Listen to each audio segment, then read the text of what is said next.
Ketosis ketosis जब ketone bodies के बनने की रेट उसको यूटिलाइज करने की रेट से ज़्यादा होती है तो कीटोन बॉडीज़ का एक्यूमुलेशन होगा ब्लड के अंदर और उस कंडीशन को हम बोलते हैं कीटोसिस। कीटोसिस के अंदर होता है कीटोनीमिया, मतलब ब्लड के अंदर कीटोन बॉडीज़ का लेवल एबनॉर्मली हाई होना। कीटोन्यूरिया, यूरिन के अंदर कीटोन बॉडीज़ का प्रेजेंट होना। फिर smell of acetone in breath, that is ketosis. अब अगर इसका अपन डायग्नोसिस देखेंगे तो होता है रोथेरास टेस्ट। ये कीटोन बॉडीज़ को यूरिन के अंदर डिटेक्ट करता है। अगर टेस्ट ट्यूब के अंदर पर्पल रिंग का फॉर्मेशन हो रहा है दैट टेस्ट इज़ पॉजिटिव। अब अपन इसका अगर अपन ब्लड के अंदर देखेंगे तो मेटाबॉलिक एसिडोसिस है, मतलब ब्लड का पीएच 7.35 से कम है, बाइकार्बोनेट आयन का लेवल भी कम है, हाइपरकैलेमिया है और अगर उस पर्सन को डायबिटीज़ भी है तो ब्लड ग्लूकोज लेवल हाई होगा, बेनेडिक्ट स्ट्रेस पॉजिटिव होगा। बेनेडिक्ट स्ट्रेस पता है अपन को ग्लूकोज के लिए होता है।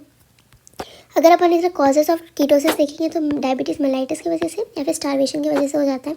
अगर अपन स्टारवेशन में देखेंगे तो उसका बेनेडिक्ट स्ट्रेस नेगेटिव आएगा, क्योंकि स्टारवेशन के अंदर ब्लड के अंदर ग्लूकोज का प्रेजेंस कम या फिर नहीं के बराबर होता है, तो इस वजह से नेगेटिव आएगा। अब इन दोनों की वजह से डायबिटिक कीटोएसिडोसिस कैसे हो रहा है, इंसुलिन का लेवल कम है तो उसकी वजह से ग्लूकोज का अपटेक्स कम होगा सेल्स के लिए, तो फिर सेल्स ऑल्टरनेट एनर्जी सोर्स के लिए जाएंगे, दैट इज़ लिपिड्स।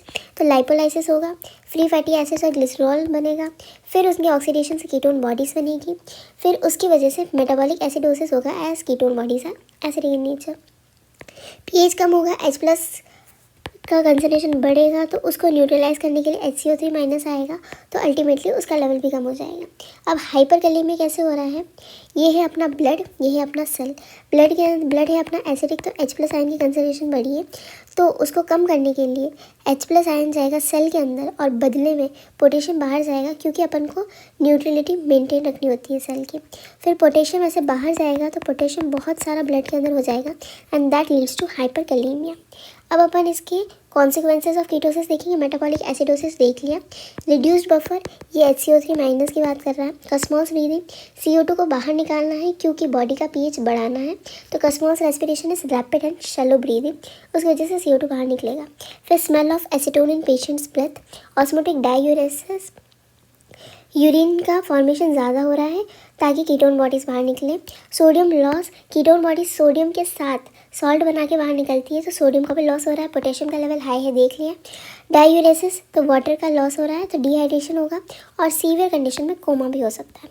अगर अपन इसका मैनेजमेंट देखेंगे, अगर उस पेशेंट को डायबिटीज़ है तो इंसुलिन दो, डिहाइड्रेशन है IV फ्लूइड्स दो, पोटेशियम की मॉनिटरिंग करो, IV बाइकार्बोनेट दो टू करेक्ट दी एसिडोसिस।